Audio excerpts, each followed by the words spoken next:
Vlad, maybe just talk a little bit because you are, I would think, the NHL trading deadline expert.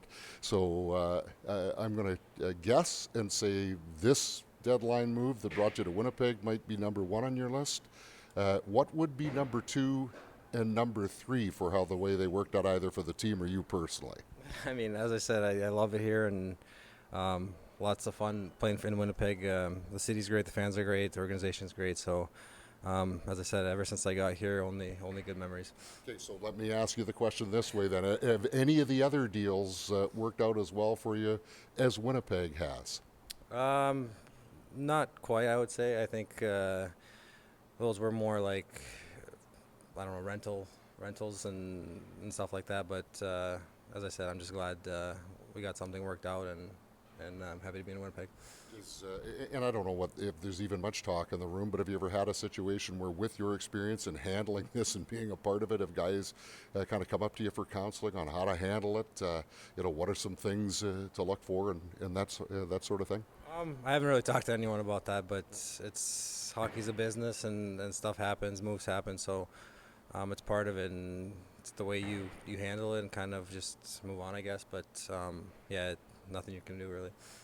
When you have a scenario where the opposing goaltender has been the first star in three of the last four games, I think you're running into hot goaltending. But would it be accurate or fair to suggest that maybe you guys are not making life difficult enough for the likes of the Vanaceks and the Saroses and the Fedotovs?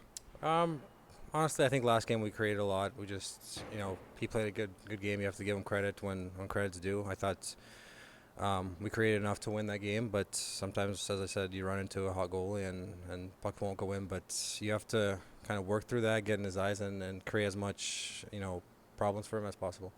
Vladdy, just on the subject of trade deadline, you've been on teams obviously that were known sellers, and I imagine that's a nervous time on those kinds of teams where guys aren't sure who might be out the door.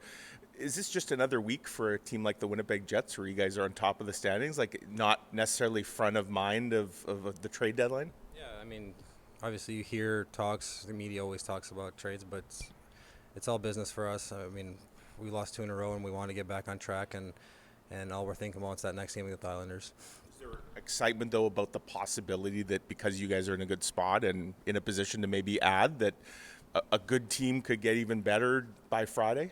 Yeah, of course, but that's not us players that are going to do that. It's up to the management, and as I said, all we can do is really go out there and take it day by day and play the game. This road trip 4-6, and you're going to be meeting some teams that are kind of all fighting for playoff spots and positioning, so expecting a real challenge on this trip. Of course, yeah, it's that type of year or that time of year. Everyone's pushing, and we're gonna get teams that are trying to get in the playoffs. So we have to bring our A game and play the Winnipeg Jet hockey. President's Trophy for first place overall. You guys have been flirting with that spot all year long here. How much of a carrot is that? How much of an attraction is that? I mean, you don't really think about it. If you win the President's Trophy, it doesn't really mean much. The Stanley Cup's what we're going for. So I think it's just getting into the playoffs and then going from there. I guess get teams that win it, it's a reward of a lot of hard work, because it's not easy to finish first overall. So if you're close to it, would it start to mean something more in the last few games?